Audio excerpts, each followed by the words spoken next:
Bagaimana cara meraih kesuksesan dan kekayaan yang berlimpah hanya dalam waktu 3 tahun atau kurang? Apa bedanya orang yang kaya dengan orang yang biasa? Ketika sama-sama dikasih waktu yang sama, ternyata dalam waktu yang sama, orang yang kaya tadi bisa membuat kekayaan jauh lebih banyak dibanding orang yang miskin. Ternyata ketika saya belajar keliling dunia, belajar kepada top-top guru di dunia, dan ketika pulang saya praktekkan, ternyata apa yang diajarkan betul-betul nyata dan bisa membuat saya menjadi kaya. Orang yang kaya, perbedaannya dengan orang miskin, ternyata hanya ada 3 saja. 1, orang yang kaya, dia think in the certain way. Kedua, feel in the certain way.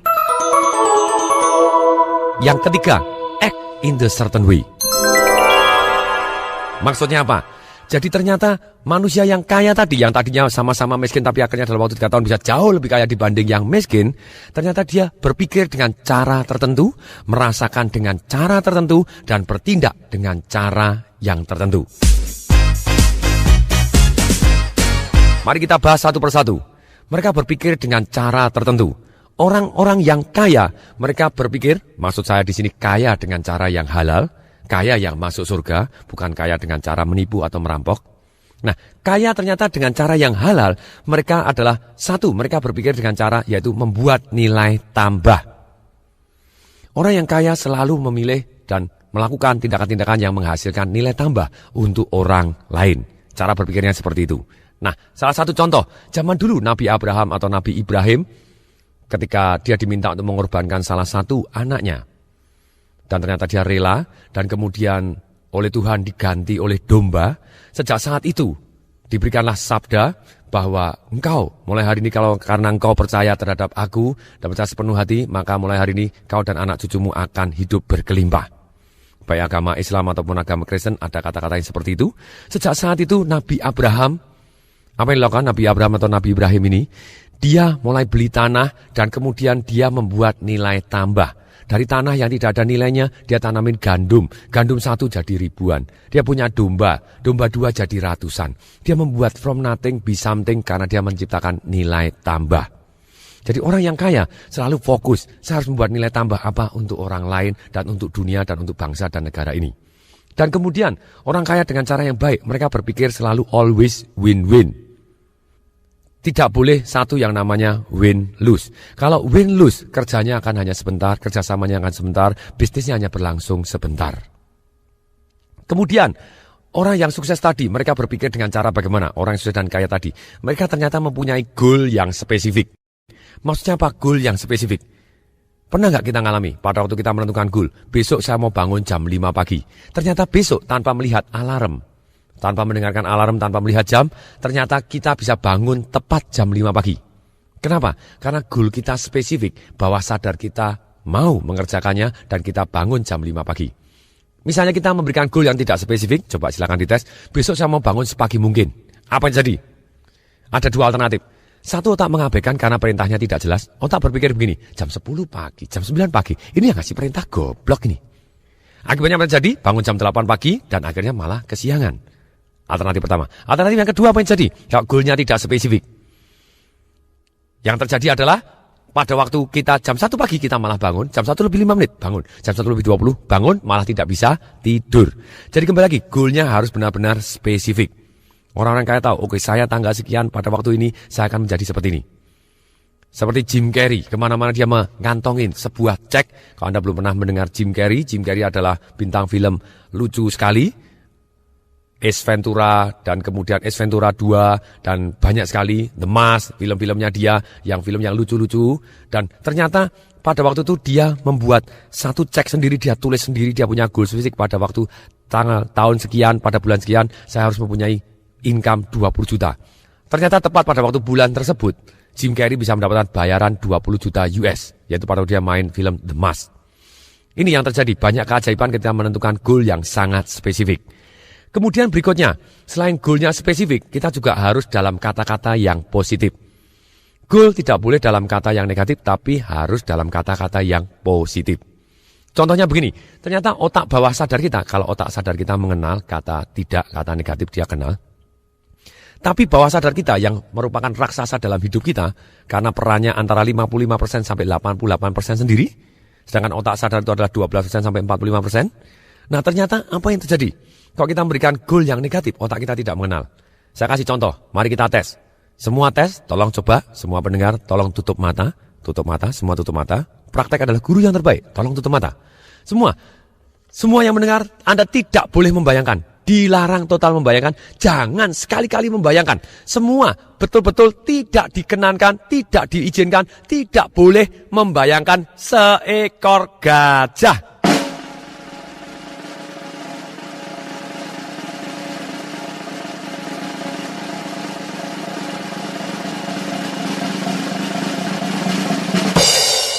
Tolong buka mata, apa yang terjadi? Aha, gajahnya malah keluar. Kenapa? Karena bawah sadar kita tidak mengenal kata tidak. Jadi goal harus dalam kata-kata positif. Anda tidak boleh ngomong, saya tidak mau miskin. Anda jadi miskin. Saya tidak mau gagal. Anda jadi gagal. Lebih baik kita bawah sadarnya kita genjot. Bahwa goal kita dalam kata-kata yang positif. Dan kemudian setelah kita ceritanya membuat nilai tambah. Dan kita selalu bersikap win-win. Dan kemudian kita selalu mempunyai goal yang spesifik. Dan dalam kata-kata positif, kita harus bisa merasakan dengan cara yang tertentu. Merasakan ini ada 3 hal. Satu, kita harus merasa berani. Kemudian yang kedua, kita harus komitmen. Yang ketiga, kita harus mengimani. Mengimani adalah level perasaan yang paling dalam. Bagaimana kita bisa berani? Banyak sekali orang sudah tahu tapi tidak melakukan. Sampai dikatakan oleh Bruce Lee, knowing is nothing. Applying what you know is everything. Apa yang salah dari orang yang tahu tapi tidak melakukan?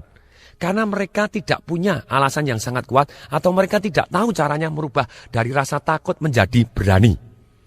Nah, ini bagaimana kita bisa berani, bisa komitmen dan mengimani. Cara berani ada 2 hal yang sangat sederhana, yaitu adalah dengan merubah fokus. Kemudian yang kedua adalah dengan merubah gerak. Maksudnya apa merubah fokus? Merubah fokus ini begini. Kalau kita pernah menonton film Jurassic Park, binatang apa yang paling menakutkan di sana? Betul, T-Rex. Bagaimana seorang Steven Spielberg menakut-nakutin kita? Yaitu dengan merubah fokus kita. Dia keluarkan T-Rex-nya, langsung mendekat dengan suara lebih keras. Wah! Mendadak kita jadi takut. Dan kemudian, coba bayangkan kalau kita ceritanya kepingin berani, kita hal-hal yang menakutkan, kita buat jadi kecil. Sekarang saya mau tanya, kalau kita menonton film horor, mana yang lebih menakutkan? Kita nonton di bioskop, seorang diri, tengah malam jam 12 malam. Kemudian ruangannya gelap, bioskopnya suaranya THX, sendirian, baunya kemenyan. Atau kita nonton di siang hari, rame-rame, kemudian televisinya adalah televisi 7 inch, hitam putih lagi, dan agak beruat videonya, dan suaranya kayak suara mikro. Mana yang lebih menakutkan? Sudah pasti yang pertama. Kenapa? Karena besar kecilnya sangat berpengaruh, suasananya, situasinya, suaranya akan sangat berpengaruh. Nah saran saya, ketika kita takut, kalau kita mau berani, yaitu dengan merubah fokus dan merubah gerak. Merubah fokus, Anda bisa merubah bayangannya, atau merubah pertanyaannya. Nah kalau kita misalnya merubah bayangan, kita bayangkan apa? Yang menakutkan tadi kita buat kecil, dibuat di figura, kemudian dibuat hitam putih, dibuat kabur, dibuat agak menjauh, dibuat mengecil, menjauh, akhirnya ditelan oleh matahari, mendadak kita jauh lebih berani. Karena fokusnya kita jauhkan, mengecil, kita akan jauh lebih berani. Dan kemudian goal kita buat jadi lebih besar. Goal kita buat lebih dekat, lebih besar, lebih terang, penuh warna. Sekali lagi, lebih terang, lebih besar, lebih dekat, penuh warna, dan akhirnya bahkan kita menjadi satu dengan goal kita. Mendadak kita bisa jadi lebih berani. Kemudian kita bisa merubah juga dengan pertanyaan. Apabila ceritanya fokus kita sedang ke hal-hal yang negatif. Contohnya ada orang mau usaha. Saya tahu persis kalau saya mau kaya, mau sukses, saya harus usaha. Atau saya harus kenalan kepada orang ini. Saya harus telepon kepada orang ini. Saya harus main kepada orang ini. Saya harus ngajak makan siang kepada orang ini. Nah ternyata kita takut. Kita bisa merubah pertanyaan. Kenapa orang takut tidak mau mulai usaha atau tidak berani take action tadi? Karena dia tanya dengan cara yang salah. Gimana ya nanti kalau saya gagal? Mungkin tidak ya saya gagal? Gimana ya kalau saya ditolak? Nah, ini pertanyaan yang tidak adil. Karena setiap usaha selalu ada kemungkinan untuk gagal. Setiap mengajak Anda ada kemungkinan ditolak. Tapi kalau kita tidak pernah usaha atau tidak pernah mengajak, berarti kita sebenarnya gagal 100%. Nah, caranya bagaimana kita merubah supaya kita jadi berani? Kita tanya. Pertanyaan dibalik. Ruginya apa? Kalau saya tidak take action sekarang. Kalau tadi ruginya apa kalau saya take action? Sekarang dibalik pertanyaannya. Ruginya apa kalau saya tidak take action? Dan kemudian tanya lagi, untungnya apa? Kenapa saya harus take action sekarang? Mendadak fokus kita berubah. Untungnya apa kalau saya take action sekarang? Dan ruginya apa? Berarti kalau saya tidak take action, ruginya apa kita bayangkan. Dan kemudian supaya kemungkinan berhasilnya jauh lebih tinggi pada waktu kita fokus tadi, kita tanya lagi dengan pertanyaan ini. Supaya kemungkinan berhasilnya jauh lebih tinggi, apa yang harus saya pelajarin, apa yang harus saya siapkan, dan kapan waktu yang tepat akan saya lakukan. Yang jelas, waktu yang tepat itu 90% jawabannya adalah sekarang. Hanya 10% yang akan selesai dengan sendirinya, tapi lebih baik. Kenapa kalau take action sekarang itu jauh lebih baik dibanding kita menunda? Jawabannya di sini. Kalau kita take action sekarang, itu yang membuat kita mempunyai pengalaman atau hasil feedback lebih cepat. Kalau kita salah bisa kita perbaikin. Kalau belum benar, kita masih kita perbaikin. Kalau sudah benar, kita bisa nikmatin hasilnya. Itu bagaimana cara berani merubah fokus. Kemudian bagaimana cara berani dengan merubah gerak. Dikatakan oleh guru saya Anton Robin bahwa our emotion is created by our motion. Jelas sekali bahwa gerakan kita sangat-sangat mempengaruhi emosi kita. Kalau tidak percaya, mari kita tes. Semua tolong berdiri tegak, semua berdiri tegak, kecuali yang nyetir mobil. Sekarang Anda berdiri tegak, sangat-sangat tegak, dagu ke atas, mata cerah, dada dibusungkan, kemudian senyum lebar mungkin, matanya cerah melihat ke atas, tangan dua-dua ke atas, dengan posisi tangan dua-dua ke atas, kemudian mata melihat ke atas, kemudian mata cerah, kemudian bibir tersenyum lebar-lebar, dada dibusungkan. Coba tes kita ingat-ingat hal yang menyedihkan. Jangan berubah, tapi tetaplah ingat-ingat hal yang menyedihkan.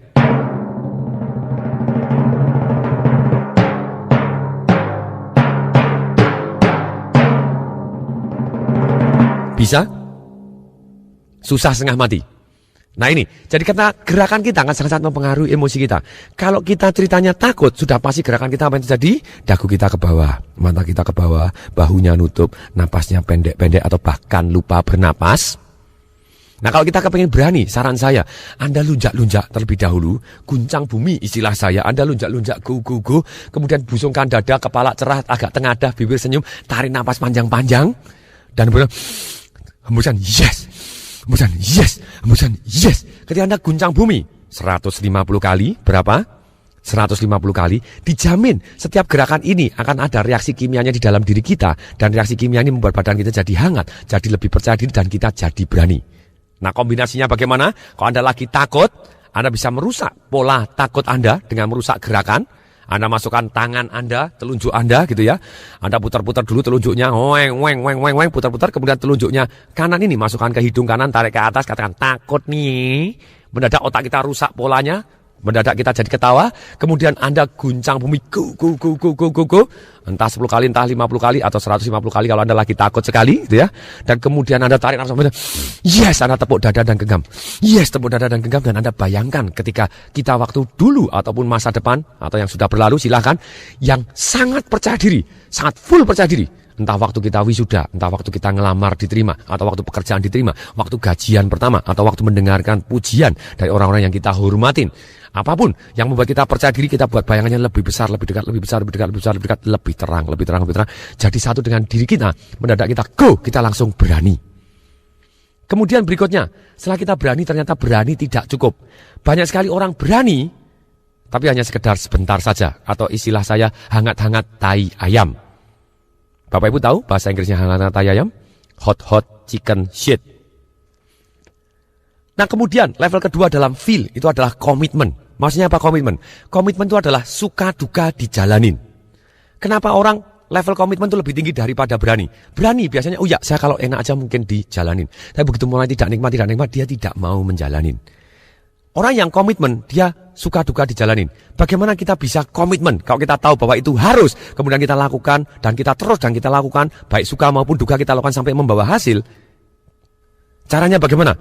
Yaitu dengan alasan yang sangat kuat.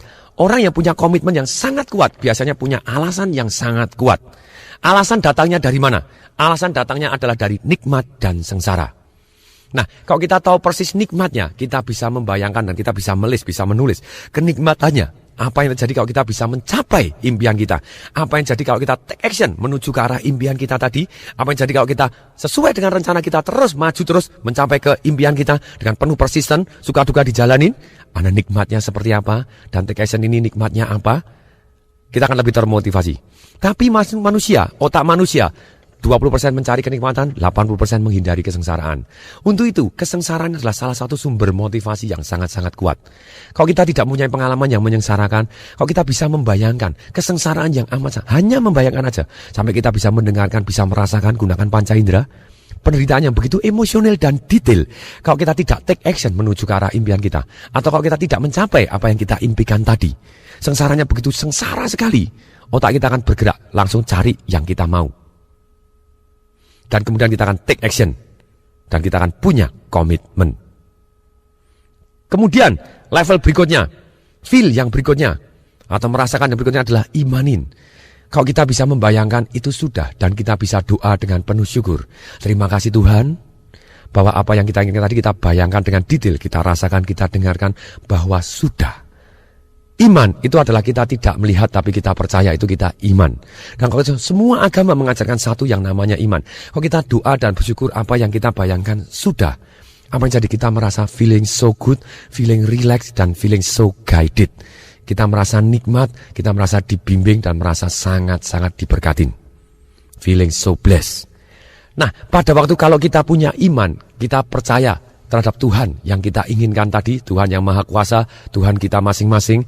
Dan kalau kita percaya kepada Tuhan, Tuhan tadi adalah sumber segala kelimpahan.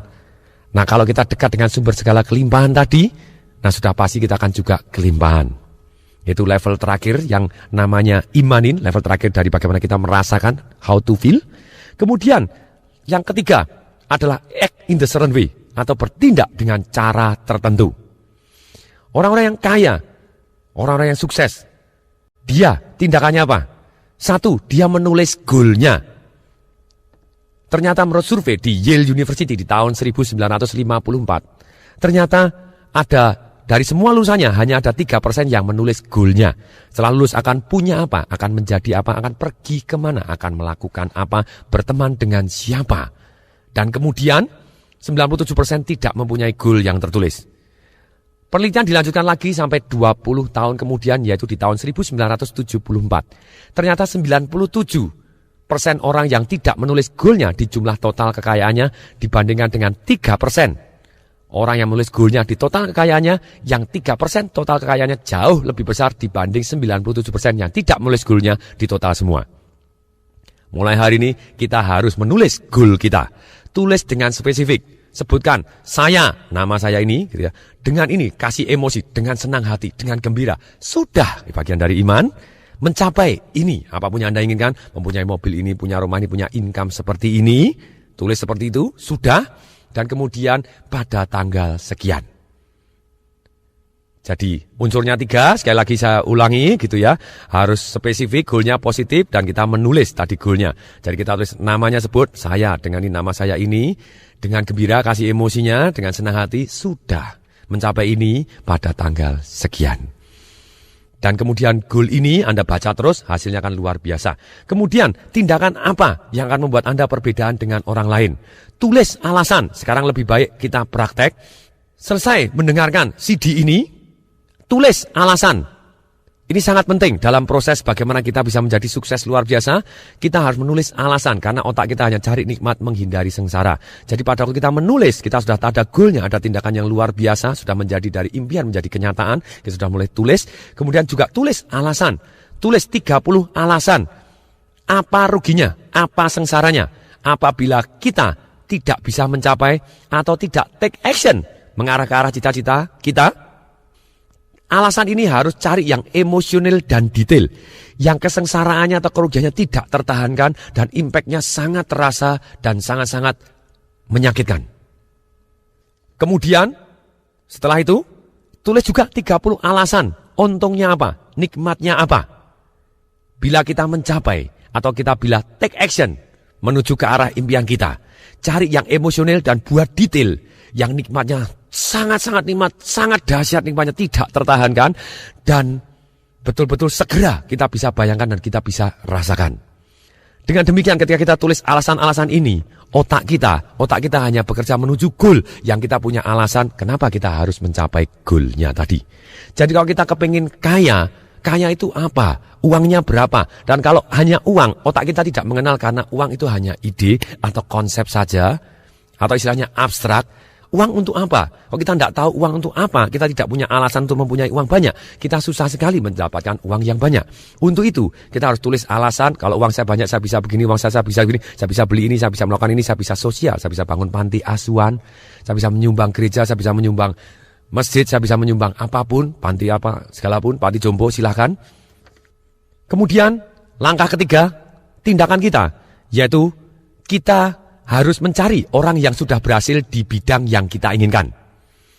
Jadi sebelum kita mencari orang yang sudah berhasil di bidang yang kita inginkan, kalau Anda mempunyai goal, saya kepengen sukses di bidang ini, saya pengen punya uang ini, saya pengen ini, Anda list kira-kira orang yang sudah mempunyai uang segitu siapa saja. Yang sukses di bidang Anda siapa saja. Dan setelah Anda list, dan di bidang apa saja, dan kemudian Anda pilih satu yang benar-benar Anda suka. Bidangnya ini aja, orang-orang ini bisa aja, banyak sekali bisa, bidangnya ternyata macam-macam. Saya pilih satu bidang ini. Setelah Anda pilih bidangnya, cari siapa yang orang yang bisa Anda hubungin. Dan kemudian setelah Anda cari, langkah berikutnya apa? Masih termasuk yang ketiga ini tadi. Jadi yang ketiga, Anda cari orang yang sudah berhasil di bidang yang kita ingin berhasil tadi. Orang yang sudah berhasil tadi adalah cari yang terbaik di dunia, itu akan sangat jauh lebih cepat. Kalau Anda bisa cari yang terbaik di dunia, cari yang terbaik di Asia. Asia Anda bisa cari terbaik di Indonesia. Indonesia Anda bisa cari yang terbaik dimanapun, termasuk di Nganjuk juga boleh. Nah begini, apa yang kita lakukan? Kalau kita sudah mempunyai orang yang sudah berhasil dan kita sudah tahu orangnya, ajak kerjasama. Nomor satu, kita ajak kerjasama. Yang kedua, kalau dia tidak mau diajak kerjasama, kita belajar kepada dia. Kalau belajar kepada dia juga dia tidak mau, kita bisa kerja kepada dia. Kalau kerja kepada dia juga tidak mau, kita bisa mempelajari dari sekelilingnya dia. Oke, dengan kerjasama dengan yang terbaik, kemungkinan berhasil kita 98%. Ini kunci yang Anda harus ingat kalau Anda kepengen sukses dalam waktu 3 tahun atau kurang. Kalau kita mau mencoba diri sendiri, bisa, tapi waktunya akan sangat-sangat lama. Saya Tung Desemwaringin hari ini jadi karena saya belajar dan kerjasama dari yang terbaik di dunia. Nah, sekarang pertanyaannya begini. Bagaimana caranya seorang bisa kerjasama dengan terbaik di dunia? Jurusnya sederhana. Dengarkan baik-baik, catat baik-baik. Sangat penting, tulis pakai huruf besar. Ditebelin, digaris bawain, kasih tanda seru. Kalau kita kepingin kerjasama dengan yang terbaik, kenapa kok orang-orang yang terbaik di dunia mau kerjasama dengan kita yang mungkin tidak ada orang yang tahu? Bagaimana seorang Anthony Robbins, World Number One Success Coach, bisa mau dimarketingkan oleh Tung Desemwaringin di Indonesia? Karena ini, kuncinya di sini. Yaitu apa? Jual Indonesia. Sekali lagi, saya ulangin. Apa? Jual Indonesia. Maksudnya apa? Kita bisa jual potensi Indonesia. Kita bisa ngomong, pada waktu saya ketemu Anthony Robbins, sebelumnya, this is true story, saya berikan kartu nama saya. Saya berikan kartu nama saya kepada, waktu mau ketemu Anthony Robbins susah sekali karena bodyguardnya besar-besar. Dan pada waktu saya berikan kepada bodyguardnya, please give to Tony Robbins. Kartu nama saya di belakangnya saya tulisin, Indonesia is 220 million people. If 5% rich, kalau 5% orang kaya, berarti 11 juta kaya semua. Not like Singapore, saya bilang, tidak seperti Singapura. Hanya 3,5 juta dan tidak semua orang kaya. Dan sebagian besar orang kaya di Singapura adalah orang Indonesia. Please come to Indonesia or Bali. Nah, waktu itu saya sengaja, siapa tahu orang dia tidak tahu Indonesia, itu saya ngomong Bali. Nah kemudian saya kasih kartu namanya, bodyguardnya, kasih kepada istrinya, kasih kepada penjaga hotelnya, saya tanya, kamarnya Anthony Robbins nomor berapa? Tidak boleh tahu itu waktu saya di Amerika sana. Ya tolong titip, ini nasibnya 220 juta orang berada di tangan kamu. Nah, kemudian saya titipkan lagi kepada GM-nya, kepada direkturnya, kepada presiden. Siapa yang saya titipin. Sampai satu waktu akhirnya saya bisa ketemu Anthony Robbins. Waktu di hari terakhir seminar, hari ke-9, saya bisa pegang tangannya, bodyguardnya, go. Saya bilang, give me 30 second. Saya bilang, 30 detik aja. Kemudian Robbins baik, sure, what's up? Dia bilang gitu. Kemudian saya bilang, my name Tung from Indonesia. Yeah, I know you. Ternyata kartu namanya sampai ke dia juga. Langsung dia ngomong, do you the one that have so many cards? Yes, no. Nah, wow, langsung saya ngomong, do you want some more? I still have more, gitu ya. Benar dia ketawa gitu ya. Dia tahu bahwa saya betapa persisnya. Saya contek caranya dia. Pada waktu dia kecil, saya baca bukunya. Dia mau mewawancarai tokoh yang terkenal. Dia gunakan cara yang seperti yang saya lakukan. Dan dia full fight seperti itu. Dan dia ingat dia sendiri. Nah kemudian dia, yeah, what's up, no? Dia bilang, please come to Indonesia. Saya ulangi lagi, Indonesia is 220 million people, more than, yeah, I read that one. Dan kemudian ketika itu, dia happy gitu ya, mendadak bisa kenal saya dan kemudian oke. Walaupun akhirnya belum ke Indonesia, tapi mendadak dia kenal, ada orang Indonesia yang potensinya dahsyat. Dan akhirnya saya ngomong juga kepada eksklusif authorized consultant-nya di Asia, Itu Mr. Richard Tan di Singapura. Dan kemudian saya ngomong juga dengan cara yang sama. Akhirnya dia agree untuk saya jualkan di Indonesia. Karena saya yakin bahwa ilmunya dia sangat bermanfaat untuk merubah hidup orang banyak. Nah, demikian juga. Ini jadi kita bisa kerjasama. Kita jual Indonesia atau jual potensinya. Nah, salah satu contoh lagi. Siapa yang pernah dengar kata-kata Howard School? Kalau Anda belum pernah dengar, siapa yang pernah dengar kata-kata Starbucks? Bagaimana seorang ceritanya Howard School? Itu Howard School adalah pemiliknya Starbucks. Walaupun di awalnya dia bukan pemilik awalnya. Dia adalah senior vice president di New York, gajinya sangat besar. Dia pergi ke Seattle, waktu itu kota kecil. Dia baru minum kopi di Starbucks. Wih, enak sekali. Dia punya impian. Dia langsung ngomong kepada pemiliknya, "Do you know, in this world ada 5 miliar orang. Apa hubungannya?" Sama, kalau saya ditanya, di Indonesia ada 220 juta rakyat Indonesia. Apa hubungannya dengan saya? Jawab satu kata, baik-baik saja. Tidak ada hubungannya. Ada yang mau kita ajak kerjasama, ada yang tidak mau. Tapi kita ketemu satu aja, yang mau diajak kerjasama, nasib kita berubah bumi dan langit dengan sangat-sangat cepat. Bisa kurang dalam waktu 3 tahun, bisa lebih cepat lagi kalau Anda bisa pegang. Ada orang tanya lagi, Pak, apa orang mau? Belum tentu, banyak sekali orang mau. Siapa Tung? Buktinya Anto Robin juga mau, Robert Kiyosaki juga mau.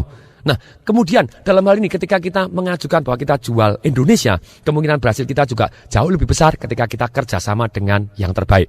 Jauh lebih besar, jauh lebih cepat. Kemudian, kalau kita tidak bisa kerjasama tadi, kita belajar terus belajar, cari yang terbaik, dan Anda belajar terbaik, Anda akan jadi terbaik.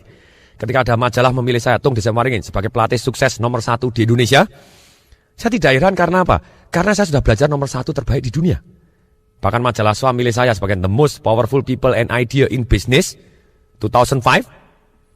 Ya wajar aja karena saya belajar dari guru-guru saya yang terbaik. Sebenarnya saya bisa mendapatkan testimoni yang luar biasa dahsyat. Orang yang saya coach bisnisnya meledak antara 100% sampai 2000%. Itu yang saya bahas di Marketing Revolution saya.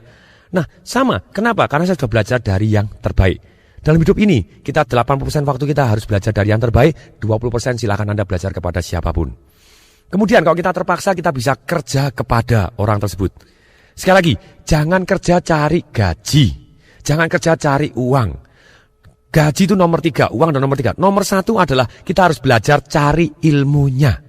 Kemudian yang kedua adalah kita belajar cari kenalan dan cari network atau cari kepercayaan. Yang ketiga, kalau digaji besar, jangan ditolak. Jangan ideal gitu ya, gaji kecil aja, enggak usah gaji besar, jangan ditolak, diterima juga. Tapi dalam hal ini ketika kita sudah belajar ilmunya, seperti Howard School tadi yang Starbucks, kemudian dia kenalan dan dia gajinya senior vice president, dia ngomong bahwa 5 miliar orang di dunia ini menunggu Starbucks Anda, kemudian orangnya akhirnya mau mempekerjakan dia, tapi dengan gaji yang sangat-sangat kecil, dia tidak hitungan, dia cari ilmunya, dia cari kenalan, kemudian dia ngajak bosnya, bos yuk kita buka baru. Kalau Anda tidak mau ekspansi karena bosnya tidak begitu agresif, ya ekspansi Anda mau nggak jadi pemegang saham saya. Bosnya malah mau pemegang saham dan semua produknya kopi dia ngambil dari Starbucks. Lalu kemudian ketika bosnya mau pensiun, Starbucks dijual 4 juta US karena dia sudah punya ilmunya, si Howard School, dan punya kenalannya apa yang terjadi. Dia bisa dapatkan sponsor dan akhirnya dia bisa buka dan dia jual cita-citanya go public. Dan hari ini ribuan Starbucks ada di seluruh dunia. Dan sukses luar biasa. Sangat-sangat cepat. Pertanyaan berikutnya, bagaimana kita bisa mendapatkan orang-orang yang sudah berhasil di bidang yang kita inginkan? Cari, keluar, ikut seminar, ikut organisasi, ikut yayasan, ikut tour ke luar negeri, ikut apapun. Nah dalam hidup ini ketika kita mau mengharapkan suatu hal yang dahsyat, Anda tidak bisa Anda duduk aja di rumah, kemudian Anda mengharapkan ada konglomerat datang ke tempat tok, mau nggak Anda kerjasama kepada saya? Mungkin nggak itu terjadi? Mungkin apabila Anda sudah mempunyai nilai tambah yang luar biasa, banyak orang akan datang ke tempat Anda dan mengetuk mau ngajak Anda kerjasama. Tapi kalau kita belum mempunyai nilai tambah yang luar biasa, kita harus aktif menjual Indonesia tadi. Sekali lagi, kalau ditanya apa hubungannya 220 juta rakyat Indonesia dengan Anda, jawabannya baik-baik saja. Pasti ada yang mau, ada mau satu aja, Anda sudah nasibnya akan bumi dan langit cepat sekali. Kemudian jurus keempat, yang pertama tulis goal, yang kedua tulis alasan Anda, yang ketiga adalah cari orang yang sudah berhasil di bidang yang kita inginkan, ajak kerjasama, belajar kepada atau kerja kepada. Yang keempat adalah kita lebih baik kita bergaul dengan big boys. Tadi maksudnya apa bergaul dengan big boys? Kita cari orang-orang yang jauh lebih sukses di bidang kita. Karena cara berpikir mereka kita bisa belajar. Bukan berarti saya tidak punya teman yang lebih miskin dari saya atau istilahnya lebih tidak berhasil dibanding saya. Saya punya teman dari manapun, tidak masalah. Tapi ketika kita mau bergaul, alangkah baiknya kita merubah pergaulan kita. Nasib kita akan jauh lebih berbeda kalau kita bergaul dengan orang yang berbeda. Bahkan ketika saya ikut seminar 6 tahun yang lalu, saya disuruh menulis siapa 5 orang yang paling dekat dengan kamu, ditulis. Kemudian sebelah kanannya ditulis, juga bisa Anda lakukan, coba tes. Siapa yang 5 orang yang paling dekat dengan Anda, yang Anda selalu menghabiskan waktu. Kemudian sebelah kanan kira-kira aja penghasilannya berapa, silahkan ditulis. Kemudian dijumlah, kemudian dibagi 5. Itulah plus minus pendapatan Anda. Pada waktu saya mengerjakan yang sama, ternyata betul. Itu adalah pendapatan saya. Langsung saya syok, saya tahu persis. Bahwa saya terus bergaul dengan orang-orang seperti ini, plus minus penghasilan saya akan seperti ini juga. Saya harus gaul dengan orang-orang yang jauh lebih dahsyat dibanding saya. Nah, bagaimana menemukan? Sama tadi, ikut seminar, ikut organisasi, undang makan siang. Nah, sekarang pertanyaan, kenapa orang-orang dahsyat mau makan siang dengan kita? Karena kita punya nilai tambah. Loh, kalau kita tidak punya nilai tambah, bisa nggak kita ngajak makan siang? Bisa. Caranya bagaimana? Misalnya begini. Anda bisa menggunakan begini, misalnya Anda pengen ngajak makan seorang presiden direktur yang top sekali, misalnya Bapak A. Anda bisa ngomong gini, Anda juga kenal presiden direktur ini, Ibu B, misalnya begitu. Kita ngomong kepada Bapak A, Bapak A, kalau misalnya Anda sewaktu-waktu diajak makan oleh Ibu B, Bapak A mau? Ya mereka mau karena mereka orang-orang dahsyat luar biasa. Kemudian kita ngomong kepada B, oh kalau mau sebentar Pak akan saya setkan waktu. Dan kemudian kalau ditanya, apa hubungannya dengan dia? Oh baik-baik saja Pak. Loh memang hubungannya baik-baik saja, betul nggak? Kemudian kita ngomong kepada Ibu B, Ibu B kalau sekali waktu diajak makan siang dengan Bapak A, presiden direktur dari sini, mau? Banyak maunya karena mereka orang-orang besar kepengen bergaul dengan orang-orang besar juga. Ketika mereka mau, pada waktu makan siang bertiga, yang sebelah kiri Anda gajah, sebelah kanan Anda gajah, Anda calon gajah. Nah kemudian, setelah ceritanya kita di dalam hidup ini, kita bergaul dengan orang-orang yang dahsyat tadi, sekarang lagi hindarin orang-orang yang penyedot semangat. Maksudnya apa penyedot semangat? Tanya, apa kabar? Tidak bagus, susah. Orang yang UUB, apa itu UUB? Unhealthy, unhappy, and broke. Bukan kita tidak boleh dekat-dekat orang miskin, boleh Anda boleh dekat dengan mereka, datang membantu untuk menginspirasikan mereka untuk dahsyat. Dan kalau Anda miskin, saya juga ngalami pada waktu awal-awal di dalam karir saya tidak punya uang, saya melakukan apa? Saya sehat dan saya happy, saya penuh semangat. Saya sehat dan happy, orang senang bergaul dengan saya. Nah kalau saya tidak sehat, saya tidak happy atau penuh keluh kesah dan bangkrut lagi, siapa yang mau dekat-dekat dengan saya? Dan makanya kalau kita belum punya uang, alangkah baiknya kita tetap semangat dan kita happy ceria, akibatnya orang bisa mengukur energi kita dan senang bergaul dengan kita. Tunjukkan kepositifan Anda. Berikutnya, langkah yang kelima, yaitu kita harus monitoring.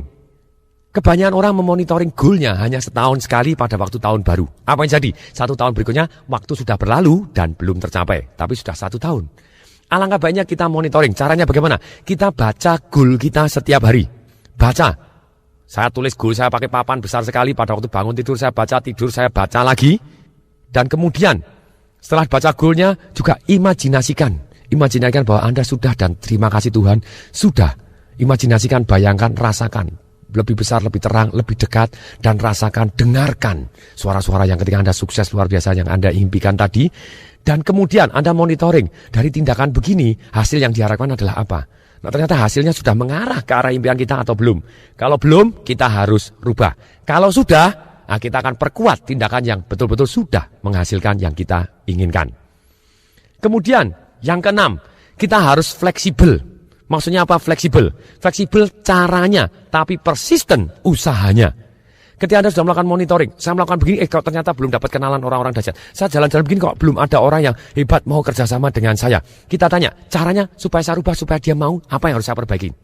Saya ngomongnya, nadanya, gerakan saya, atau pandangan wajah saya, atau susunan kata-kata saya, mana yang harus saya rubah? Sehingga orang tadi mau makan siang dengan saya, atau orang tadi mau kerjasama dengan saya.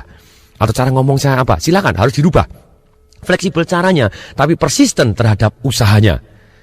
Banyak orang ngomong, saya sudah 3 kali berusaha jualan, tapi ternyata tidak laku, saya tidak berbakat.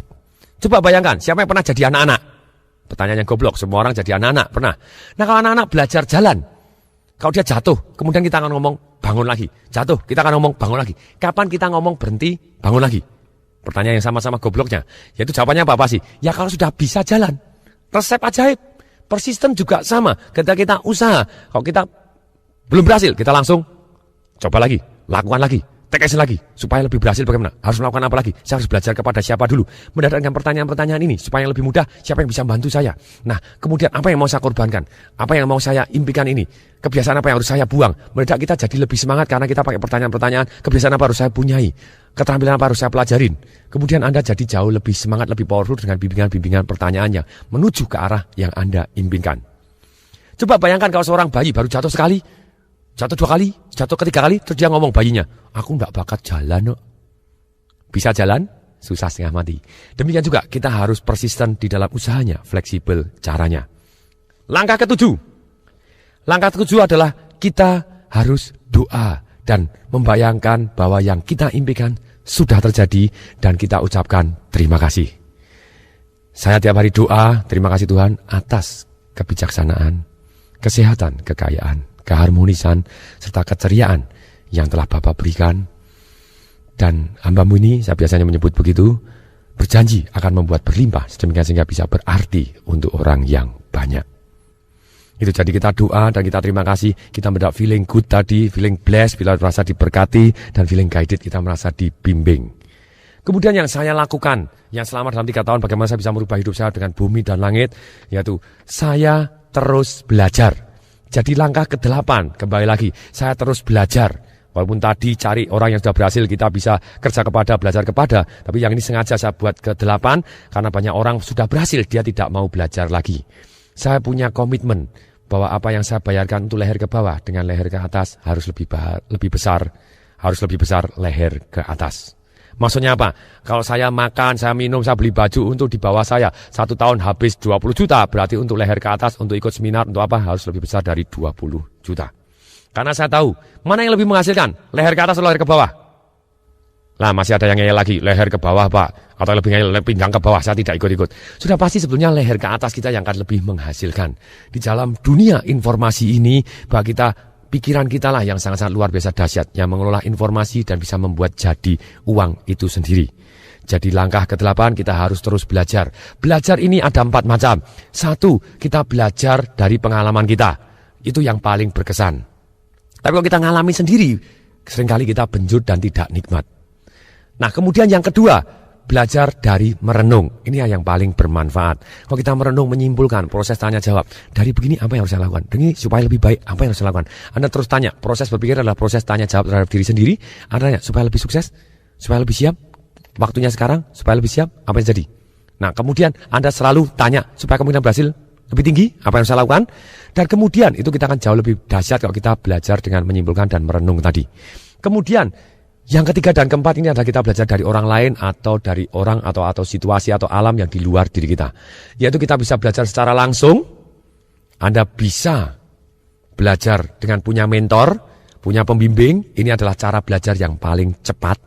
Karena orang yang berhasil akan menunjukkan kepada Anda caranya dengan lebih cepat dan lebih mudah. Kemudian yang keempat adalah dengan secara tidak langsung, yaitu dengan mendengarkan seperti CD audio hari ini, atau Anda baca buku, atau Anda melihat televisi, atau Anda belajar suatu hal yang baik secara tidak langsung. Nah ini adalah cara yang paling banyak. Maksudnya paling banyak apa? Kalau kita baca buku, satu orang ngarang buku, itu memakan waktu mungkin umur 35-40 tahun baru mengarang buku. Rata-rata mungkin 40 tahun baru mengarang 1 buku. Nah kalau kita belajar misalnya sudah 10 buku, berarti kita sudah belajar 400 tahun pengalaman orang lain. Lebih baik kita terus belajar. Kemudian berikutnya, langkah yang ke-9. Ada satu yang saya lakukan juga, yaitu melakukan meditasi. Meditasi dengan CD audio setiap malam. Dan setelah itu rutin selama 1 bulan. Setelah selesai, saya ulangin berapa hari sekali. Dalam hal ini, saya menggunakan CD meditasi dari Dick Stupen. Dan saya melakukan bagaimana mencapai goal, bagaimana menjadi miliuner dalam 3 tahun, goal, success and commitment, itu terus kemudian I accept, saya menerima bahwa semua hal-hal yang melalui saya akan membuat saya jadi lebih baik dan lebih kuat. Kalau hal-hal yang ceritanya jelek, hanya melewatin saya tanpa membuat saya jadi negatif, tapi membuat saya jadi lebih kuat, jadi lebih baik. Kalau hal positif membuat saya juga saya terima, hal yang positif, apapun yang terjadi, saya terima. Nah itu yang luar biasa meditasi dan saya tidur. Meditasi saya tidur, hasilnya luar biasa dan membuat saya bertindak menuju ke arah yang saya impikan. Kemudian kembali dalam hal belajar, kita harus belajar apa saja. Kalau kita kepengen sukses dan kaya dengan sangat-sangat cepat, 3 hal yang kita harus pelajarin, yaitu adalah manajemen, yang ini malah manajemen apa? Satu adalah manajemen dari sisi waktu, itu nomor 1 yang paling penting dalam hidup kita. Manajemen waktu, manajemen prioritas, mana yang harus kita prioritaskan, mana yang harus di nomor 2-kan. Tapi kita harus tahu persis apa yang utama dalam hidup kita untuk mencapai apa yang kita impikan. Kemudian setelah manajemen waktu, yang kedua adalah manajemen orang. Kalau kita bisa manage orang dan bisa memimpin orang, apa yang jadi kita akan sangat-sangat mudah mendapatkan uang. Dan yang ketiga, setelah kita mendapatkan uang, yang ketiga adalah keterampilan manajemen apa yang harus kita pelajarin, yaitu keterampilan manajemen uang. Bagaimana kita mengelola uang sehingga uang tadi bekerja untuk kita. Dan sehingga kita jauh lebih kuat dan lebih aman. Kemudian, keterampilan apa? Kalau tadi sistem manajemennya, sekarang keterampilan apa yang sangat penting untuk menjadi kaya? Yaitu adalah keterampilan marketing atau menjual. Orang-orang yang paling kaya di dunia, dia adalah jago menjual. Jadi alangkah baiknya kita di dalam awal-awal karir kita mulai belajar menjual. Orang yang paling kaya di dunia sebetulnya dia 2 hal saja. Yaitu kalau bukan orang yang jago menjual, yang kedua dia adalah jago saham. Yang paling kaya di dunia, yang super sangat-sangat kaya di dunia, dia jago dua-duanya. Dia jago saham dan dia jago jualan, termasuk jualan sahamnya dia sendiri. Mulai dari Bill Gates, Warren Buffett, segala macam semua orang nomor kaya, nomor 1, nomor 2, nomor 3, nomor 4, dia tentang saham, dia jago dan dia jual sahamnya dan luar biasa hasilnya. Nah, kembali lagi, kalau kita mau fokus bagaimana kita menjadi kaya, kalau kita mau jadi marketing yang baik, alangkah baiknya Anda cari CD audio saya Sales Magic atau VCD Marketing Revolution, ikutin seminar Sales Magic atau ikutin seminar Marketing Revolution. Sedangkan kalau kita misalnya mau belajar mengelola keuangan, ikut seminar saya Financial Revolution atau cari bukunya Financial Revolution yang sudah ada edisi hardcovernya, berhadiah 2 CD audio, 1 CD audio Financial Revolution dan 1 CD audio Sales Magic. Demikian juga saya mempunyai seminar-seminar yang lain. Bagi para pendengar yang tertarik, silakan terus constant and never ending improvement. Atau istilahnya terus dan terus harus meningkat. Jadi constant and never ending improvement. Bagaimana caranya meningkat? Kita terus belajar dan take action. Sekali lagi, knowing is nothing, applying what you know is everything. Semoga bermanfaat. Saya Tung Desembaringin mengucapkan salam dahsyat.